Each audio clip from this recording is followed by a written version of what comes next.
Nel, Oy, kwento ko lang sa'yo, Nel. Flex ko lang. ano? Pumunta kasi kami doon sa B-Tour ni Sir Arch. Sa Marilaki, na-invite kami ni BJ. Sa, taging Kape Katerina? Oo, Kape Katerina. Meron pala silang B-Tour event na gagawin. Ang B-Tour is yung parang endurance, pero into the tour side. Yung gagala lang sila. Ngayon, in-invite tayo doon at nakita namin nila BJ na saksihan namin yung adventure doon.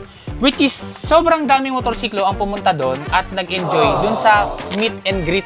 Kasama yung vlogger, kasama yung organizer, kasama yung participant, at kasama sila Sir Arch.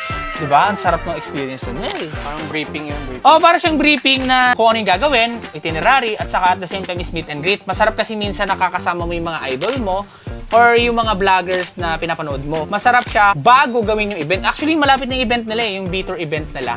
Hoping, yun, hindi tayo makanood. Hindi, na-invite lang kasi ako doon. Hindi naman ako talaga mahilig doon. Pero nakakatuwa lang kasi nasaksihan ko siya doon, Nel. Lupet, no? Doon ko rin nakita yung Civic, Nel. Civic na natumbahan. Oo, natumbahan ng pine tree, kakaaway may-ari eh. Sabi niya, ano ko ba? Anong salang? Bakit may pabagsak ng pine tree? Bayad pa, bayad. Bayad pa. Okay lang, classmate! Masarap palang mag-ride ng Marilaki kahit napakagulo yung area na yun.